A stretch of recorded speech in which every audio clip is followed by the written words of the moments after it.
How's it going, everybody? Welcome back. What's the Hockey Post Game Live?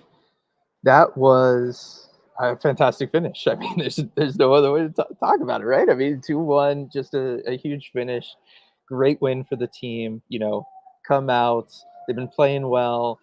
Don't play maybe as well in this one, right? Calgary's able to kind of box them in, keep the game from turning into that kind of track meet style that we've come to expect from the Kraken.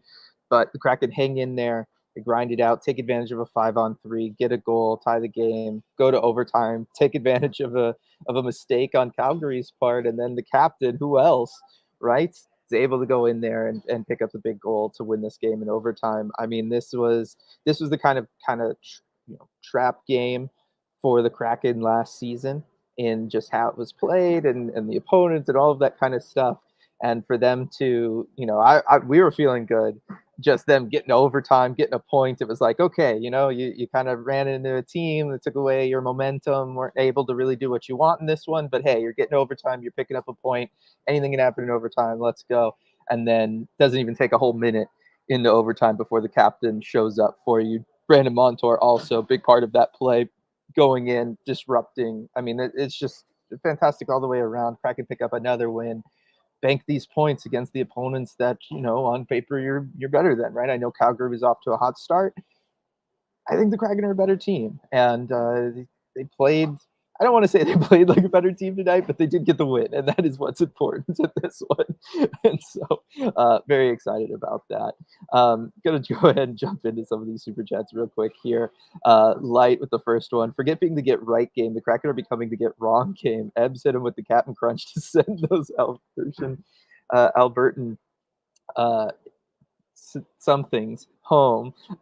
Yes, I mean, I love that. Hit him with the Captain Crunch. That's a good one, Light. That is really, really good. Um, that, I mean, no, but it is true, right? Like, this has become a team that you're going to have to play hard against for a full 60. And that's something that was the case season 2 for the Kraken. Wasn't really always the case last year for them, but it's back to being the case. And not only do you have to kind of show up and play a full 60 if you're going to be playing the Kraken, and certainly coming into CPA right now, you've got to kind of get off your game a little bit, because you've got to stop what the Kraken want to be doing, right? Kraken have done a great job dictating pace of play through a lot of their games this season.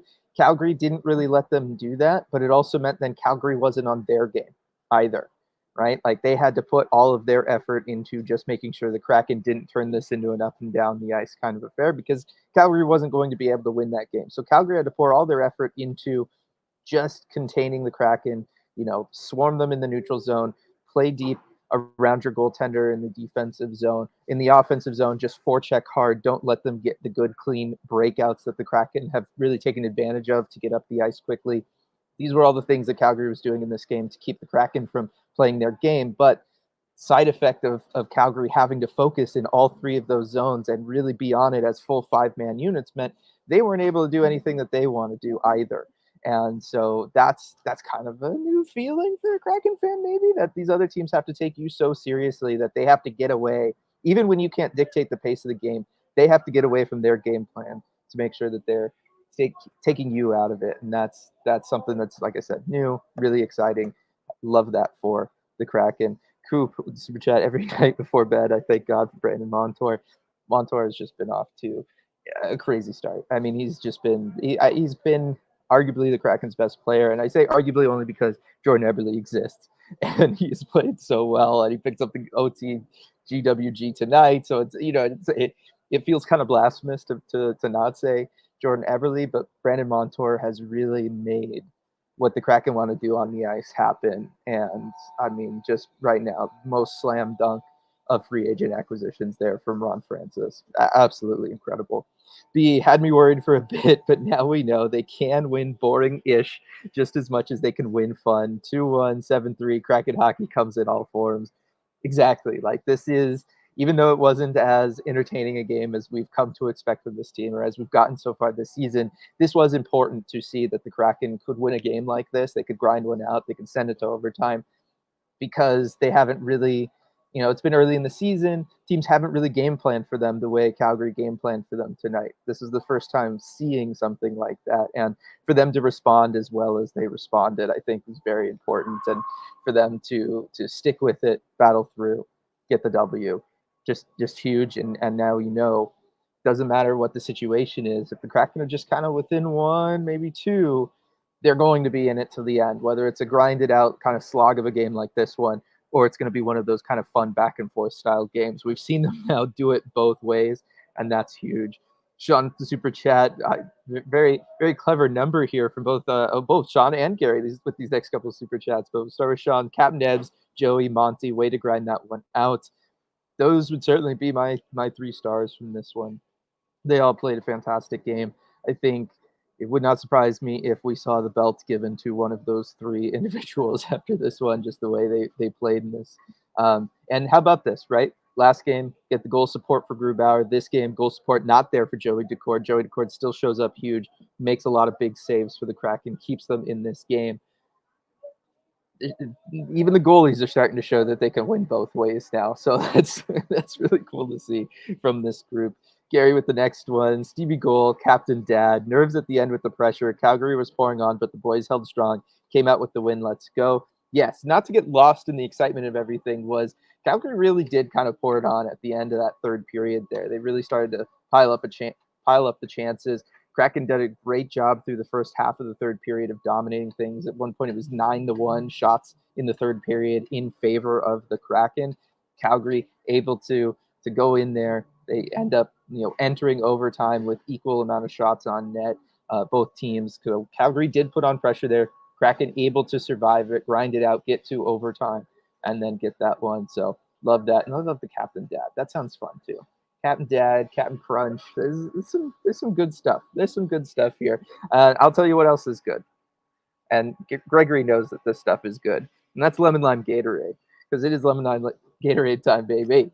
I thought we played well, especially in the third. Joey with the huge save. Captain Ebbs with the GWG. Glad I was there. Oh, you're in the building, Gregory. That is fantastic. Thanks, of course, for the Gatorade as always.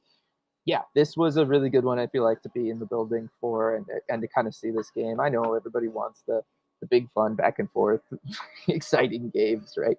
But this was like I said, it was kind of a new test, a new challenge in this, early on in this season for the Kraken, and they were able to get it done.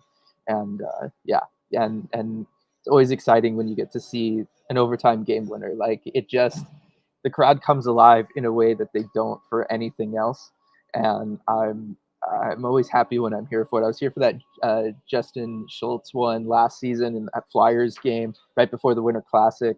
That was fantastic. I still hear stories from the people who are around for the Maddie one. Like it's a really, really fun and special feeling to be in the building there for one of these. Andrew, saw you guys at KCI today. Wanted to say hi, but you looked like cooking up the podcast ideas. Didn't want to ruin the chemistry. Congrats. Always feel free to say hi, Andrew. If we're out walking around doing whatever, you're more than welcome to say hi. Appreciate the super chat. Appreciate the stuff. Yeah, no, we're always welcome to talk to us. We're always happy to talk to you and just spend time talking about Kraken hockey. And then Becca here with the super chat. Thanks everybody for all the super chats to kick this off. Teamwork is Ebbs giving Monty a little boost and Jaden giving Big Cat a little stick.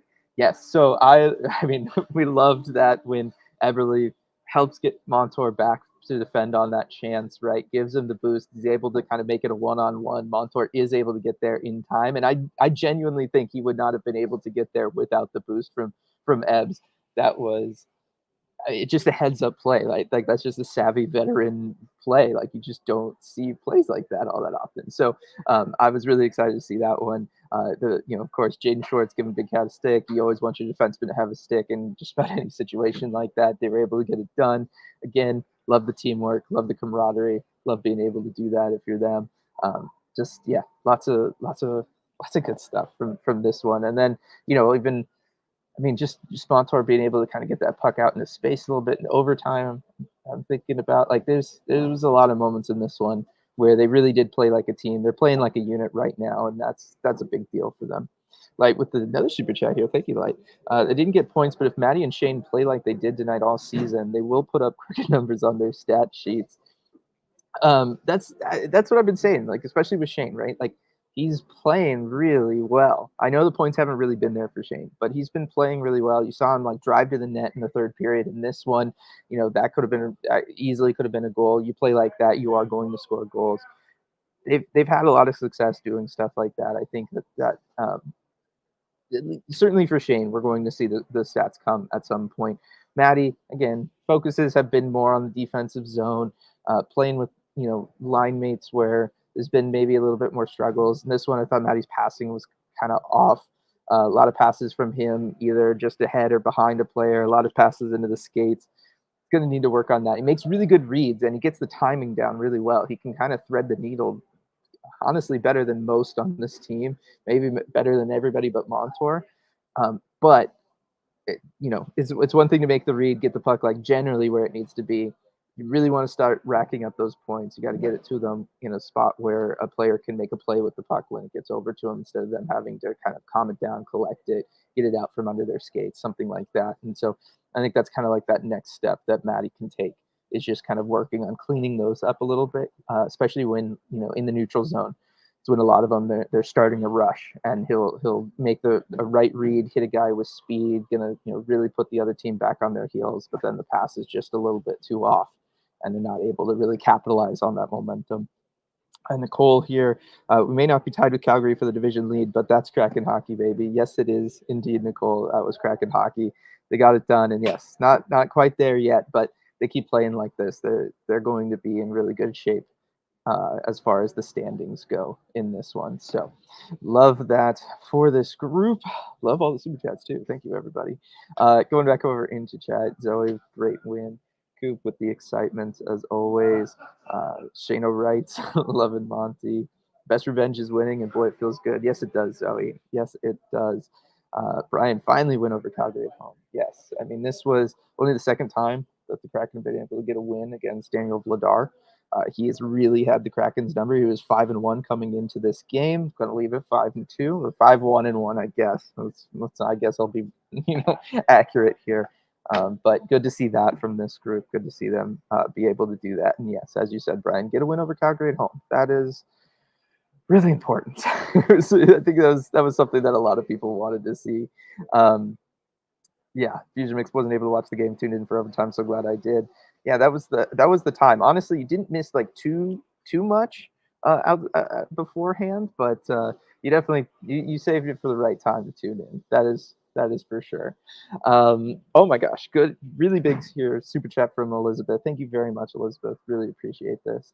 We won without Dunn. Was puck luck off? So many open net misses. Regardless, point from Stevie, clutch saves from Joey, great game from Maddie. Is this hope that I'm feeling? I think it is. I mean, it's whether it's hope or it's just kind of belief, optimism, comfort. These are the words that I've been thinking of as I've been able to watch these last couple games here at Climate Pledge, and I think it's one of those things where we can enter games optimistic now. We can hope when they're down by 1, but they're going to go on to a 5-on-3 power play, right? Like it's reasonable now to not necessarily always expect the goal, but certainly hope for one, in a way that doesn't feel like the distant Hail Mary chances that they were last season. So I think yes, hope is definitely one of the feelings that we've been able to have here, and really appreciate the super chat, Elizabeth. That is absolutely fantastic and above and beyond. So thank you very much for that. And yeah, you bring up another point too, the puck luck being off. This felt like a game that yes, there was some interesting puck luck kind of bouncing back and forth for each team. Because at the end of the first period, I would have said, "Wow, if you're the Kraken, better to be lucky than good." Although the luck really flipped on you at the very end there.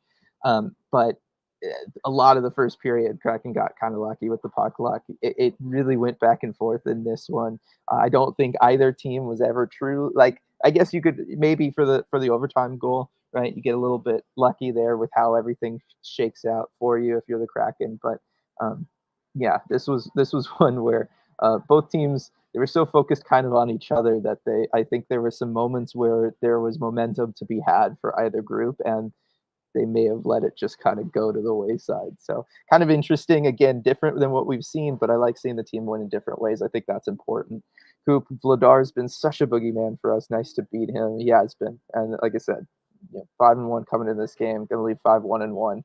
We still got a ways to go to truly vanquish the boogeyman there in Vladar, but this was a really good start, and he was very dejected after that overtime win. I can confirm that from seeing him there. JMG with the super chat. Thank you very much. Will Groovy and Joey continue to rotate every other game, or will Bylsma eventually settle on a number one?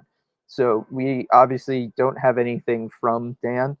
I think the plan, and this has been speculated by a couple different media members as we've all been kind of talking about this. So I can tell you this is a little bit of the collective group think amongst the media, and that is that they'll do the alternating starts for this homestand, and then if one of the goaltenders kind of looks like the goalie with the hot hand, looks like the person who's kind of separated himself from the other, then once you go back on the road, you maybe start leaning on him for a road trip, and you see how that kind of goes. That's kind of where we're all seeing things, and I think that that's pretty reasonable. Then you're going to start having a larger sample size because, like I said, this was the first game that Joey has played where he did not get goal support. This, last game was the first game that Grubauer played where he did get goal support. Right? It's still so early on in the season. It's just been kind of hard, I think, for the coaching staff. You want to see them both in different situations, see how they perform, see what they're up for, and kind of go from there. So I think a little bit of a larger sample size. If we start seeing something like that, I think the earliest we see it is after the homestand's over. Coop with another super chat. Appreciate this, Coop. Not sure if we could overstate how big the timeout call from Disco Dan and the whiteboard play from Jess was. Huge coaching staff W tonight. Okay, Elizabeth earlier talking about, is this hope that I'm feeling? This is what we can feel now. There is definitely hope in the sense that a timeout was used, right? Like that was a key pivotal moment. Great job from Dan. I'd love to hear when RJ joins us, which I'm realizing now I forgot to send him the email link. He's not up here yet, but I'm going to have to take a sec to do that in a minute. Great job from Coach Dan and the coaching staff to recognize that, hey, we have an opportunity here. This is a chance for us to go and get back into this game, tie it up, get something going for our group. We're fortunate to have, I think it was 47 seconds of 5-on-3 that they were going to be able to work with. And great job from Maddie selling that a little bit, by the way. It was something we talked about. But great job from him recognizing that opportunity, utilizing the one tool that he has to call that timeout. Let Jess work with the group. They're able to draw something up, go out there, execute it, get back in the game, tie the game, and away you go. That is just good coaching. Like you said, huge coaching staff W tonight. It was a huge coaching staff W, Coop, because of that moment and the way the coaching staff recognized it in the moment and then made the calls that they needed to make, right?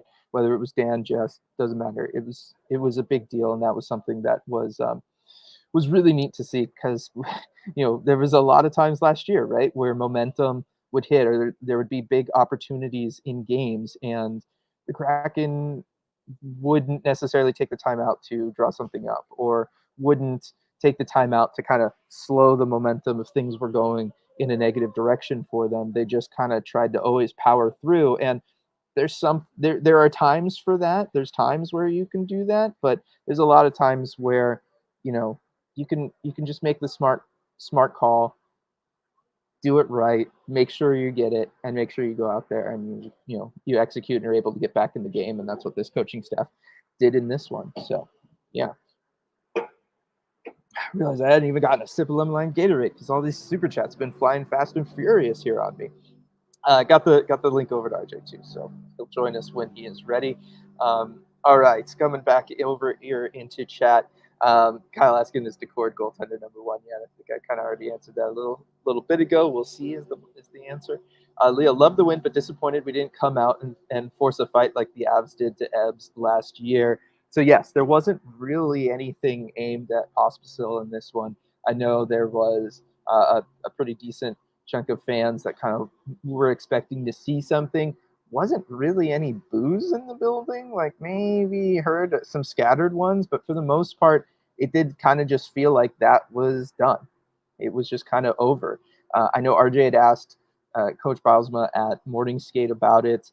He kind of gave the quick answer of like, because RJ had asked, like, is it over? Like with an off-season passing, does something like that just kind of go away? and then thought about it for a second. He did not answer right away. And again, of course, he wasn't coach last year, and he just kind of said, the fact that you're asking means it hasn't gone away in a way, right? Like, you kind of said that's your answer, is that it hasn't gone away because you're asking about it. But it sure seemed like amongst the Kraken, it had gone away. And so that's their call, obviously, right? Like, we can have the emotions and the feelings that we have. They are the ones out there on the ice making the decisions on what to do. And the team made the call that they didn't want to go after him. There wasn't going to be any of that stuff tonight. They wanted to just go out there and play hockey. And you know what? I think at the end of the day, the best revenge is the fact that you walked out with the win. And I think that's what they tried to do, and they tried to kind of take the high road there. Let's see. Dexter, didn't everyone expect Calgary to be terrible this season? Yeah, so Calgary, I think, is getting a little bit of a bump just at the beginning of the season. They're playing fresh. They've done a really good job of just kind of matching what other teams want to do, and then going out there and trying to make things happen. It's an early, small sample size. I think on the aggregate, this team's going to start kind of tumbling down the standings as more and more of the season goes on. It's early, right? Like, it's really, really early. Another W for Joey. That's right, Brian. Byron, I love other teams' winning streaks. I love ending other teams' winning streaks instead of their losing streaks. Yes, again, like, just different things. They're just good feelings, good vibes. Like, we're just having fun. I love this flashing win graphic in front of me on the Twins and on the rings around the stadium right over my camera here. Like, this is what it's all about. Veneers did. I love the Stevenson contract and Steining. Yeah, it was a great shot from Stevenson. Good goal from him. Just taking advantage of the time and space that a 5-on-3 provides you. I thought the power play as a whole tonight had good puck movement and all of that kind of stuff. So pretty solid there. Stratic, how good Duron's offseason changes look tonight. Tonight they look good. No, they do. I mean, Brandon Montour's looked fantastic all season long. Chandler Stevenson's been able to come in, kind of be a slightly more offensively minded Alex Wenberg kind of in that role. Maddie, it's allowed Maddie to, with the additions of Stevenson and also Shane coming up, allowed Maddie to kind of take a step back, focus on defense, and making sure that bad things don't happen there. It's allowed pieces to fall into place for things to happen. It's we'll see long term on the Stevenson deal, but for now, everything is working and it's clicking and it looks sustainable, right? Because the Kraken are able to win a game like tonight, things around them and the good vibes right now seem sustainable, and that's ultimately what we want to see from them. Lindsay, I screamed yes so loud at the OT goal, my voice cracked. Sorry, neighbors. Oh my God, no, don't apologize, Lindsay. You deserve it, right? Like, I feel like Kraken fans deserve to have one of those after everything. So I'm very, very happy about that. RJ in chat letting us know that Joey got the belt for this one. I think that's appropriate. He made some big saves to keep them in this one and get them to overtime. Keep the game within one earlier on. I love this. Let's see. Y'all, hockey's fun from Becca. It is. I'm so happy. Brooke, so glad I could be there in person to watch the Flames downfall. Happy for you. Like I said earlier, being in the building for an OTGWG is a special feeling. So everyone who was able to be here, that's definitely it. Tougherman, Captain Superman again. Yes, I mean, he has just been so reliable for this team. Come through whenever they need him to. He's earned that C and more. RJ also in chat here. Joey on his jumping celly. So I don't know if everybody saw this. We posted it on Twitter. Joey, when the overtime goal is scored, Ebbs goes into the corner. The team pours off the bench to go over and skate to him. Joey skates all the way down from the other net, and he goes to jump onto the pile and immediately gets shrugged off and falls down on his rear end. RJ here saying Joey on his jumping celly. I had the zoomies. I think that was the fastest I've ever skated. I couldn't slow down. So that is adorable, is my reaction to that. Love that. Anybody who's ever had a dog, cat, you know what the zoomies are.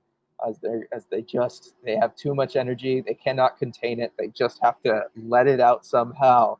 I love that from Joey Daccord. That is absolutely fantastic. That's so good. That's so good. Brooke, has Montour surpassed Dunn as our best player? I think there's an argument to be made for that. I mean, we know that the team plays better when Vince Dunn is in the lineup, right? There is something that Vince Dunn brings to this group that is evident because we've seen this group with and without him, and they are substantially better with him, right? To the tune of like a whole extra goal. They are better with him.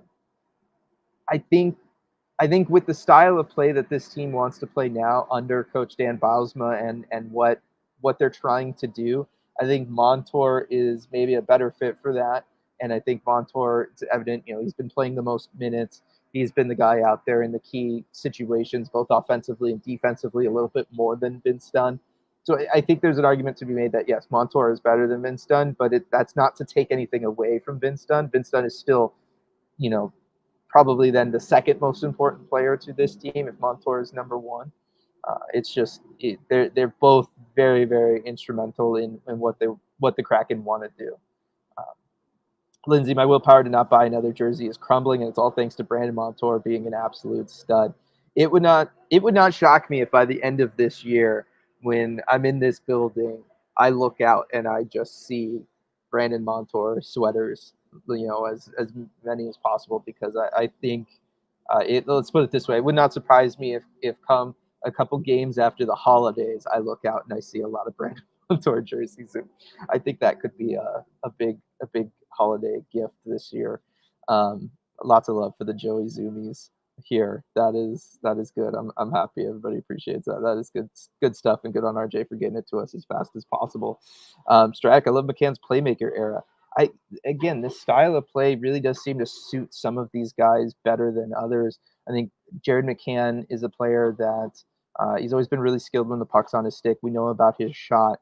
I think the speed now that they're kind of playing with, especially entering the offensive zone, it's just kind of more of a groove for him. It's more of the headspace that he likes to be in, because we know how deadly he's been all along on like breakaways, odd man rush chances, all of that kind of stuff. He's always given us those flashes. So with the game kind of being sped up with the rest of the team around him, it does seem to have kind of unlocked a little bit more playmaking for him, because it's just more of where he wants to be at mentally. So I'm very, very appreciative about that. What I would not have expected, I would have been able to expect that maybe from him. Would not have expected it from Jordan Eberle to the extent that we have seen. That is maybe a little bit more of a surprise, but it's been a very welcome one. I think we're all very happy about it. Sarah, win is a win, even if it's not pretty. That's right. 2 points is 2 points in the standings. That is for sure. Cool. That game right there is why we paid Joey. Keeps the team in the game the whole 60 minutes. What a stud.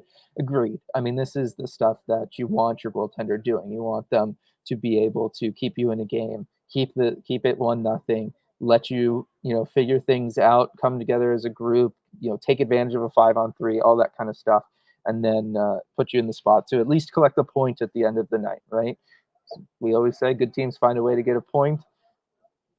He lets you do that, and he has let you do that now for a while.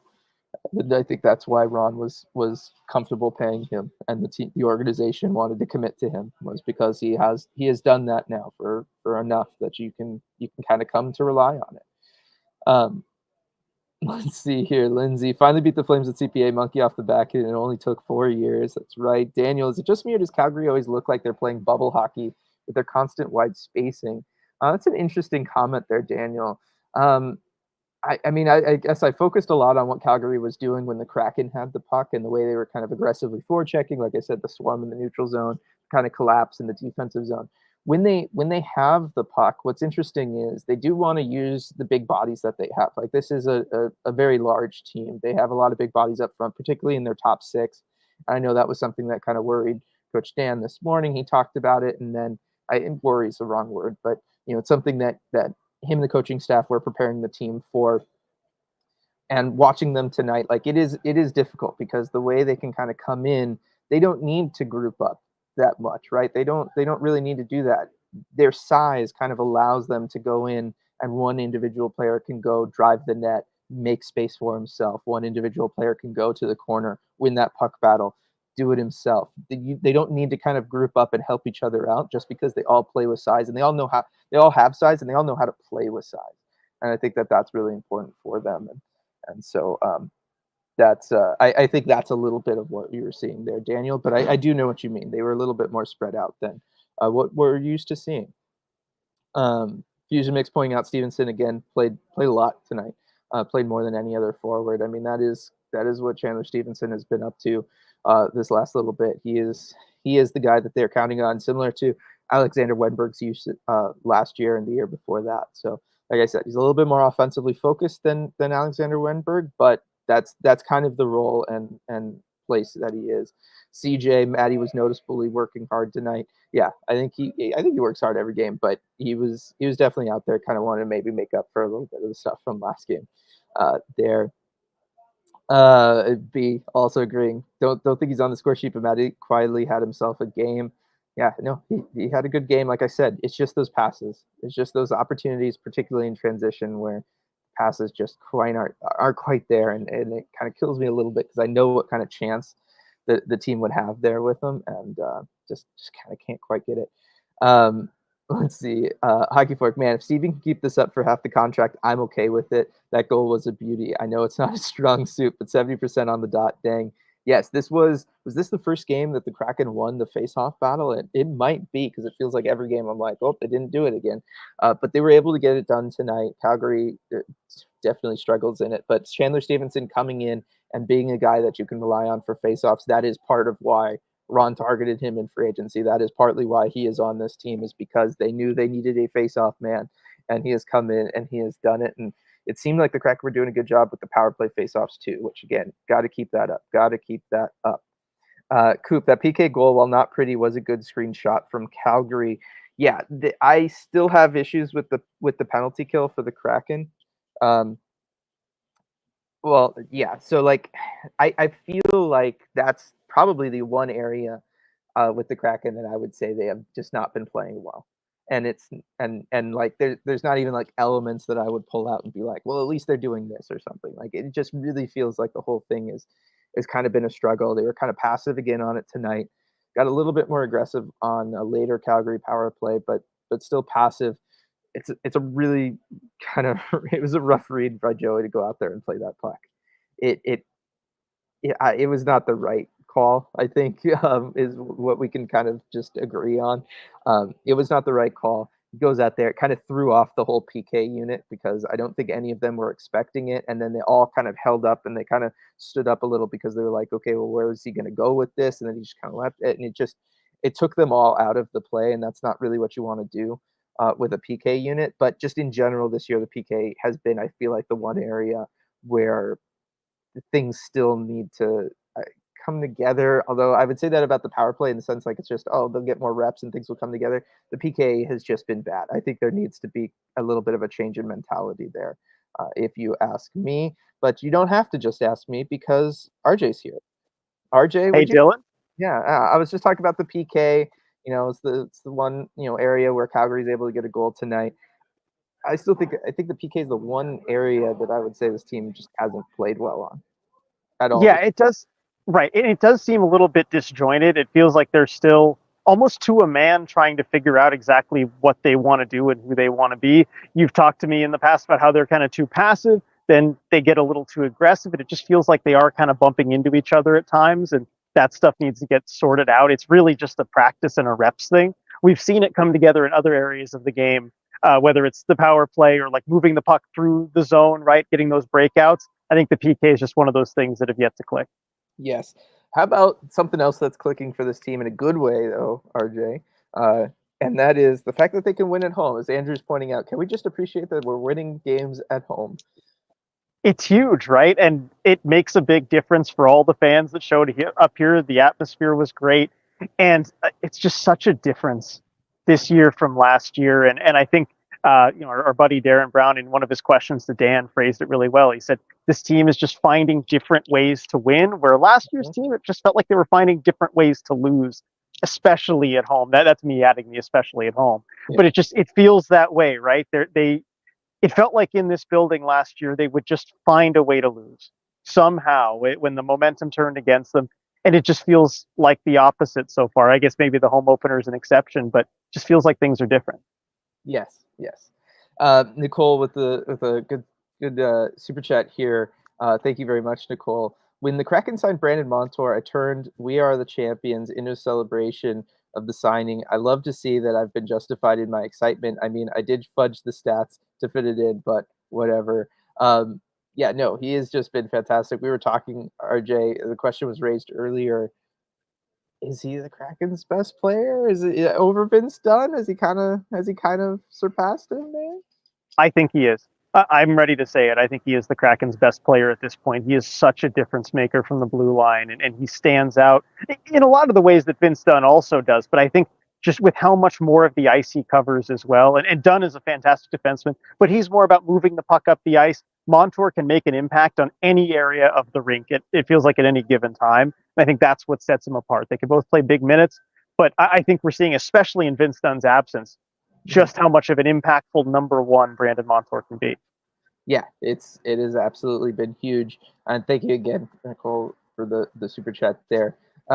B, how about Jess cooking up that power play goal? Love that Dan used the timeout for that. Definitely feels like something Hack wouldn't have done. Too many times they've missed scoring 5-on-3, but not tonight. I've already given my thoughts on this sequence, RJ. I would love your thoughts. And also, if anybody asked Dan about using the timeout there and how that whole situation came together.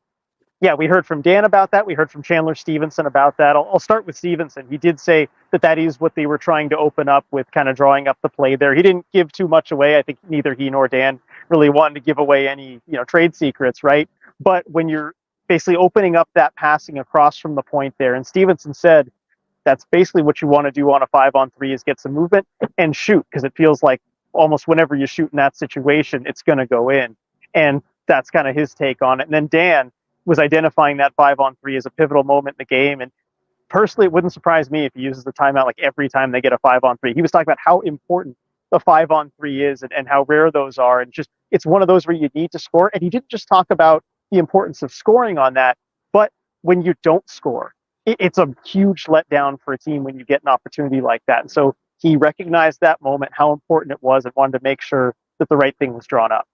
That's good to hear, because it is. I mean, it's a huge potential. It's a huge momentum swing, right? One way or the other when you get something like that. And I'm so happy that we've got a coach that's willing to recognize that and do something about it, RJ. That's definitely a big deal for this group. Daniel said McCann's reputation really helped out on the power play goal. They've been drawing a little bit of coverage there. A little bit. Yeah, no, I think you want to take him away, though. Yeah, but it opens things up. That's what it's all about. Yeah. Some more love for how the team performed on the face-off dot. Daniel saying Kraken 56% on the face-off dot, and we won. That was definitely an interesting one. A lot of love for Matty in this game too, RJ. Lots of people thought he had a great game. I don't know if you want to comment on him. As we talked about a little bit during the game up in the press box, I thought he kind of had his ups and downs in this one. Maybe throwing some pucks into feed or doing some things, but it seemed like the confidence was always there. Like he was always willing to try doing things, right? Sometimes it worked, sometimes it didn't. I think of a play in the third period too, where he tried to go through someone and I spun off of them in a way that normally I'll see from like a running back. But he definitely, he had his good moments, he had his bad moments, and yeah, I don't have too much more on that. Earlier there was a question about the goaltending rotation, what we think it'll be kind of moving forward. I talked about what seems to be the collective media groupthink, which is that they'll alternate through this homestand, and then if one guy really kind of starts separating himself, they'll move forward. People sharing their thoughts, and then I'll let you share yours, RJ. Brooke, I like the rotation. Hack like to drive them into the ground in injury, so 2 healthy goalies would be cool. B, honestly think the rotation is working, and while Joey has been good, I don't think he's been good enough to run away with the starter job or anything. I think the regular rest benefits both of them. I don't know if you want to comment, RJ. I think in general, that's absolutely correct. Like the rest is going to benefit both. You're going to need to get at least, 35 plus games from whoever plays least. So you want to keep somewhat of a rotation going. And why not into next game, right? Grubauer has been fantastic against Colorado in his games with the Kraken. That's a team he matches up well against. And, maybe there's a little bit of thought going into that when you kind of plan the rotation out from the start as well. So I think Grubauer is probably going to get the start next game, and I think that's a good thing. Yeah. That said, Joey was fantastic, and I do have some stuff from Joey because we did get to talk to him. Yeah. And I mean, as you know, Dylan, his media scrums are always fantastic. Everybody loved what you put in earlier. Yes. So he said that right off the bat, so I had to just throw it into chat because I couldn't leave everybody waiting for that. But yeah, just like hope you're okay from that fall. And he's like, yeah, I had the zoomies. I think it's the fastest I've ever skated in my life. I couldn't slow down. So that was pretty funny. That was his explanation for the jump there. But he also though talked about, like, I thought he gave some really good analysis about playing the game too. He's really kind of opens up and is forthright about what it's like in his position. He talked about some of those flurries, especially late with those pucks kind of in front of him. And he said a lot of those you can't really see, and you just have to kind of, I think guesstimate was the word he used, where that puck is. And it's honestly just guesswork as to trying to read different things. And I love that he even brought up a goal that was scored on him in the Nashville game, the Brady Shea goal. Do you remember that one where the shot comes into the point, bounces around a little bit, Shea finds it, and Joey was saying on that one, same thing.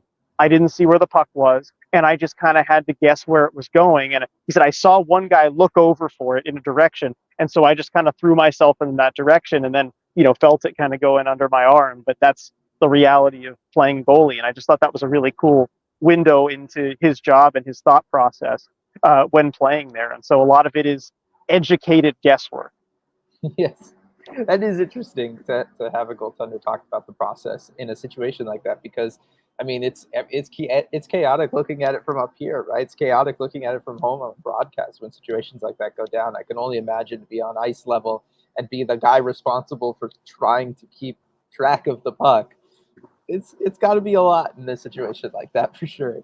Couple questions here that I want your thoughts on for sure, RJ. Sean of Humanity, the free agent acquisitions really put us over the edge into good team territory. Montour and Stevenson have been huge. And Daniel asking, has your thoughts on Stevenson changed at all? Now, obviously, the Montour signing's been a home run out of the park. Like, this thing has been fantastic. Lots of people pushing about the Stevenson one in this one, though. I actually did see that comment in chat as I was just quickly scrolling on through on my way up here. So I prepared myself a little bit for it. I don't want to let anyone down, but I feel like my opinion hasn't fully changed yet. Look, it's a good shot. It's a nice goal. I thought he had an overall good game.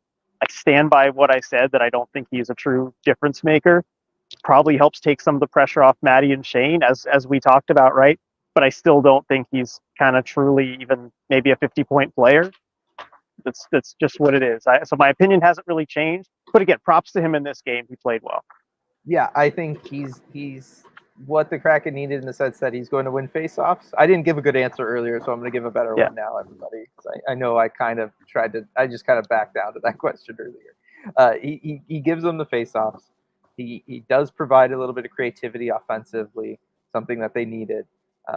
I'm with you in the sense that like he kind of opens things up, but he opens things up because Shane's also here, and Shane is starting to step into that 1C kind of role, or certainly taking over the idea of like, this is your offensive line. This is the line that's going to go out there and score the goals for you. It lets Stevenson then be in that secondary role where on some nights he can just focus on defense. Some nights he can add what he does offensively and be a secondary option for you, which is more probably appropriate for what things are. And then Maddie is your defensive, next guy up, so to speak. Yeah. And you mentioned the face-offs also. That is one area that Dan highlighted in a specific instance, because he was asked about, this is the second game of their 2 overtime games, right, where he started the overtime with Stevenson and Montour on the ice. And the first thing he had to say about that was the face-off. The opening face-off is just so crucial in overtime. And so putting a face-off man out there like Stevenson can really help you. And I know it was a couple changes of possession, really, once the overtime started, but still starting off with it, getting to dictate the pace and set everything up like that is very important. Yes.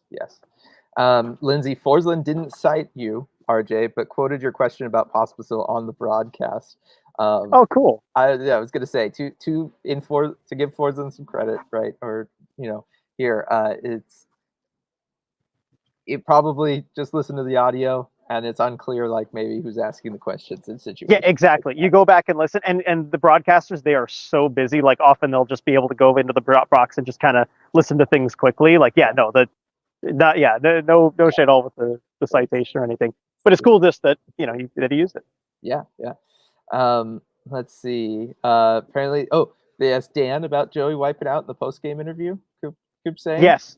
That was actually our buddy Charles. He started things off with that. Yeah, they asked Dan about the Joey wiping out, and he said he didn't see it initially, like as it happened, because he said I was doing my own little dance down in the tunnel. But he says he saw the replay, and really what he had to say about it was just I couldn't tell if he said Joy is good or Joey. No, Joy is a good thing or Joey is a good thing.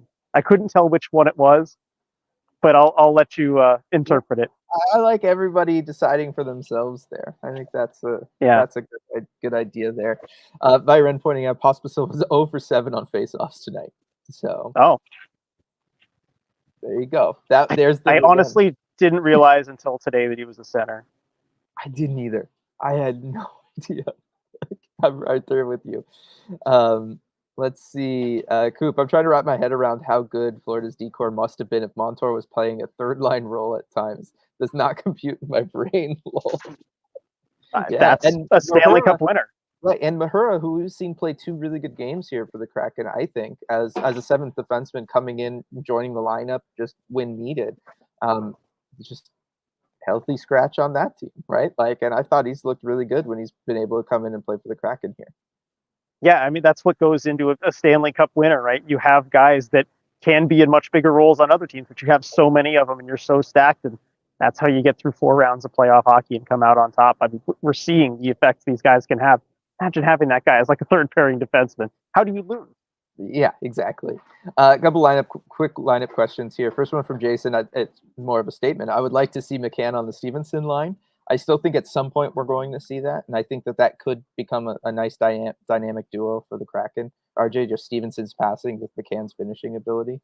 And then Andrew, what do you think was the reason for Tolvanen taking the 4th line minutes over Karts, just trying to get more offense? That's something, though, that Cartier has rotated out at times on that spot, and they've had other wingers kind of fill in there. He's been the one guy when you have somebody else double shifting on the 4th line. It's been Cartier out. You see that in the ice time figures over the last few games. He's kind of a little bit below everybody else. Yeah. Let's see. Daniel saying Edzo noticed Maddie having a good game, gave him a shout out on the broadcast. Coop, I agree 100% on the PK. Dylan, we don't really deny the blue line entries at all, and we barely pressure the puck up top. It is true. There's not really much of anything really for me to talk about in that much of a positive light. Byron pointing out PK has the most continuity from last year, right? And is the part that looks the worst with the thinking emoji. There's gonna be something to that. Just saying. That's right. Saying PK's missing Wenny, theoretically. I mean, I do think Wenberg was a good penalty killer, but you still got Turbo. You have McCann, the man, yeah. You got Yanni Gord. You got Matty Beniers. You should be able to do a little bit more. Personnel is not the problem with this roster on a PK. Yep. Lots of people, kind of excited for this next game against the Avalanche. RJ, they're optimistic, hopeful, maybe even confident here with Shannon. Bring on the Avs, RJ. Oh man, okay. I mean, look, I think it's a good measuring stick game. The Avs haven't been playing particularly well. They're certainly vulnerable at this point. Their goaltending has been unfathomably bad. We took a look at the stats the other day. I can't even say it right. It's been that bad. So we'll see how that ends up going. I think that one could look maybe a little bit more like a track beat like we're kind of used to with the Kraken early this season.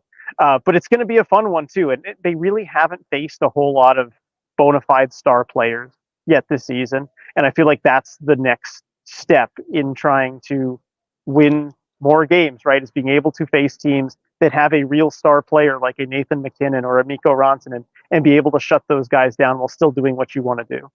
Yeah. No, I agree. And I did also like Shannon's earlier comment about it must be nice for Vince Dunn that, you can miss a game and the Kraken can still go out there and play well. I think that's a rare win without Vince Dunn. Yeah. IRN, though, I need to see this over a longer stretch before I anoint Montour the number 1 over Dunn. He's very fun, though. That's fair. I think that's very fair, right? It's 6-game sample size right now. And it's easy when we've had not as much of Vince Dunn or an injured Vince Dunn or a playing through whatever Vince Dunn to kind of compare him to this season. Yeah. Yeah, you'd want to see Vince Dunn also at 100% in the new system, because I did say that. I kind of put an asterisk with my answer earlier, RJ, where I said for the way the Kraken want to play hockey right now, Brandon Montour is the guy. Yep. I mean, I think it shows, right? They went out and got him this offseason knowing exactly how they wanted to play, and Dunn's a hell of a player, but he was brought in under a different system. Yeah. Ricky, it's the combination of the new additions plus Evans, and always having a puck mover on the ice makes them dangerous. It certainly allows them to play the style that Dan wants to play. But I mean, I kind of started things off with this, RJ. It's nice that when you're playing, even in a game like tonight, where you're playing a team like Calgary, who basically channeled all of their efforts into just stopping the Kraken. Like they didn't really have too much of a plan for themselves when they had the puck, but they very much had plans in all three zones for what they wanted to do to take away what the Kraken were doing. It's nice that when the Kraken do get away from playing the game they want to play, kind of dictating that pace with the Troc meet style, they're still able to walk out of there with a win. They're still able to keep a game close and be able to, take advantage of something like a 5-on-3 and get it. And that's something that Dan was talking about, just the different ways to win. He knew this was a very low event game. He said by their numbers, right?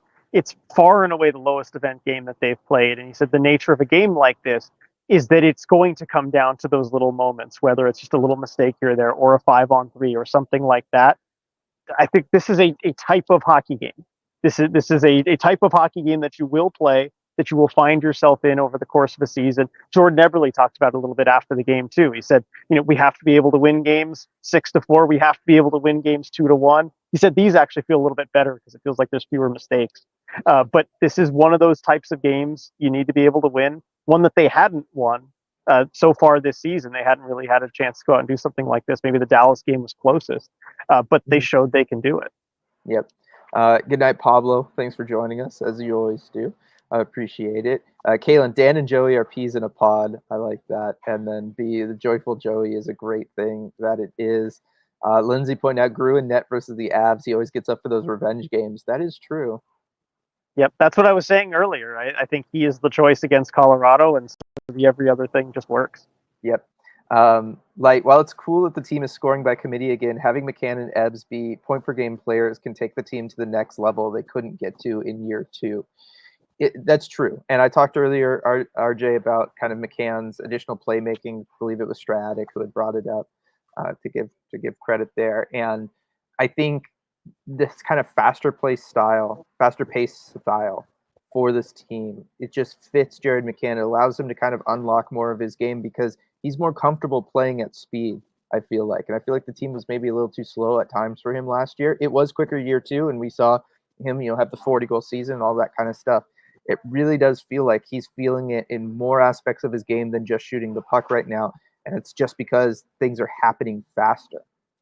Right. It suits his pace more, as you said. And it's also gives him, I think, a little bit more space. I want to say time and space, but not really time, but just kind of more space. And it opens up more things to happen quickly where he can use not just his shot, but his intelligence, his decision making. We saw it on the Eberle goal in the last game, right? Where it's just this quick 3-on-2 up the ice real fast. And you put Jared McCann in a situation where it turns into this 2-on-1. He's got space to look around, and he could certainly shoot that puck, but I think the goalie knows that's a dangerous shot. He's maybe cheating over a little bit to it, and he can find Ebbs on the back door for an easy tap. And little things like that. He just thinks the game so well and so fast. This speed suits him better. And I think you could say the same for Jordan Eberle. He also just thinks the game really fast, thinks the game really well. And I do want to throw in this, fun little quote from Dan about Jordan Eberle, because he was asked about Ebbs in his start to the season, and he said, "Well, that's 5 goals for Ebbs, right?" He said, "Yeah, nice." But in answering the question, he said, "What do you think of the start? What do you make of it?" And he said, "Well, I don't even know how old he is right now, but he looks like a young Jordan Eberle." So just the timing and pacing that, if you watch the video, it's pure Dan Bilesma comedic timing.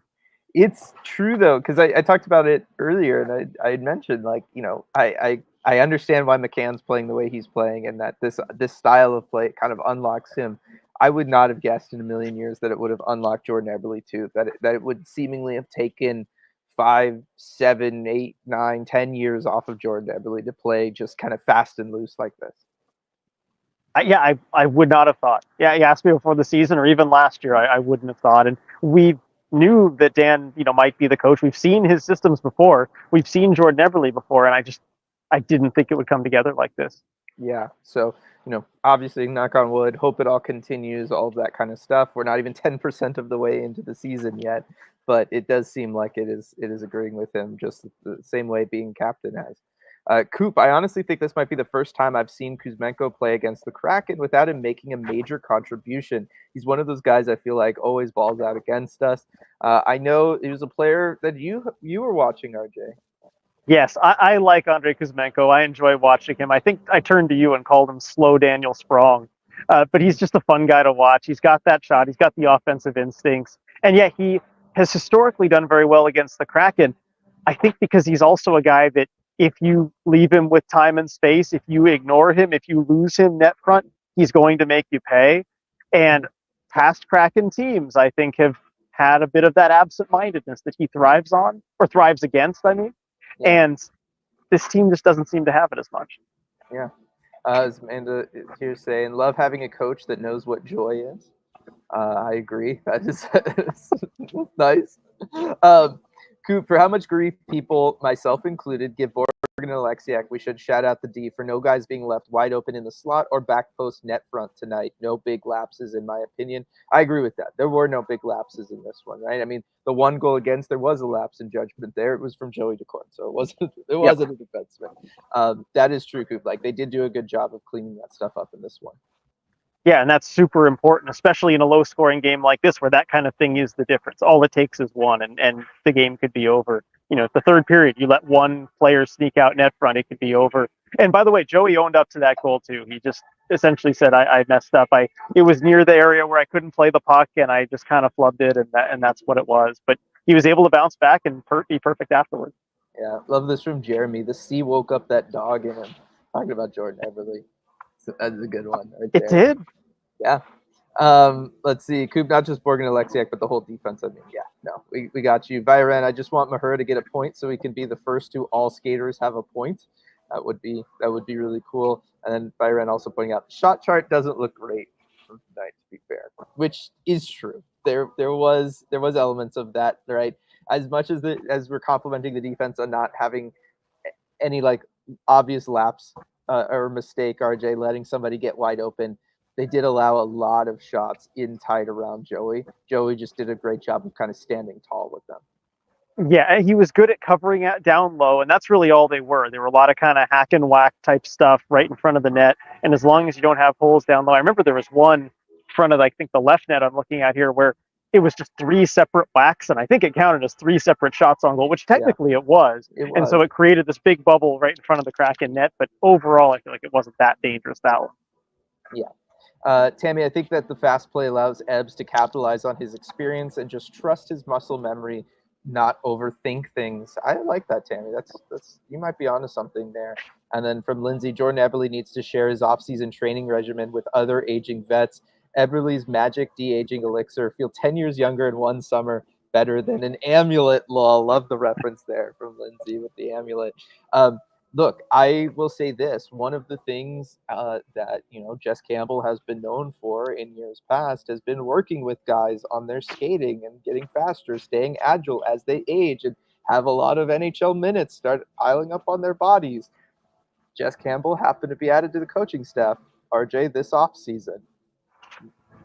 Correlation, causation, maybe. Just saying. I'm just laying it out there and letting everybody draw their own conclusions. Yeah, and I still need to follow up with Ebbs actually on what I saw what Lindsay sent me kind of about the workout regimen and what she heard about it changing it. So I do want to follow up with him on that and get some details. Mm-hmm. Good night, Mason, and then lots of stuff about the amulet here. Daniel, the amulet thing needs to be a way bigger story. Fusion Mix, how do we know it's not an amulet? And then Lindsay saying we need RJ to investigate this immediately. So You're going to have me ask Jordan Eberle if he has an amulet. If he has an amulet that is de-aging him, yes. If you would be so kind, RJ, as to indulge us all, you can do that. And things then, I do for all of you. Coop, maybe moving away from from the amulet here. Maybe because Ebbs gets to play fast now, his old man muscles never cool down and tighten back up, so he stays warm and loose the whole game. It's a possibility. I'm curious what answer Jordan Everly would give. Is it your old man muscles stay warm and loose? Is it the amulet? What is it, Jordan? Yeah. What if we present him with multiple options? Multiple choice. Yeah. Yes, we give him we make a multiple choice. We could make it like a Scantron even if we want. Yeah. And we just have options of amulet, muscle staying loose because you haven't escaped more, and maybe just Campbell. Being on the coaching staff and working with everybody. Maybe that's which of these is closest to the correct answer. Just bubble in one.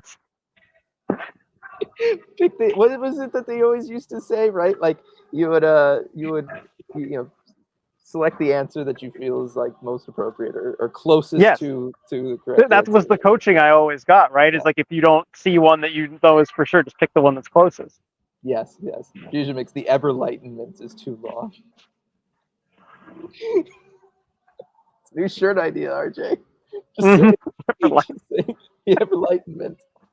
Just get that him when he was celebrating the hat trick down on the knee and everything. Just say the Everlightenment. That's the way to do it with this. This is fun stuff here at the end. Hello from another Lindsay tuning in from Anchorage, Alaska. Hello, Lindsay. Thanks for joining us. Like that a lot. Cool. And okay, chat's really cooking now. RJ Byron, did Everly overlap with Tavares on the Islanders? He must think have, right? So, right? I think to, right? By a year? I would assume so. Yeah, I think so. Maybe there's something there. I think this is a good mystery though to leave post game on. I think that's a good spot for us. Celebrating the huge win that the Kraken had tonight, winning 2-1 in overtime. Love that. Here, real quick, right before we go, super chat from Sergeant Pickles flying in at the last minute. Just got home from the game with the little man. Let's go. My first overtime win in person. That is fantastic. Glad you were both able to experience that, Sergeant Pickles. That's huge. I was talking earlier, RJ, overtime game winners just hit different. Like there is a different experience for being in the building when one happens. Yeah, the pop is unlike anything else really in hockey, an overtime game winner, especially one like that built in the way that it did, right? Which is the Montour steal, the pass to Everly. You just kind of felt it building. I mean, we saw how excited Joey got over that. He was just skating full speed down there. I mean, it was a different level of excitement for him. I'm sure it was for you as well. So glad you got to see it in person. Yep. So thank you, Sergeant Pickles, for the super chat. Thanks to everybody gave super chats for this one. Really appreciate all of the support. Thanks everybody for joining us, and we'll see you all after this game. It's an upcoming game against the Avalanche, which we're all feeling pretty good about. Hopefully, we're still feeling pretty good when we kick up the next post game. All right, everybody. Take care. Good night.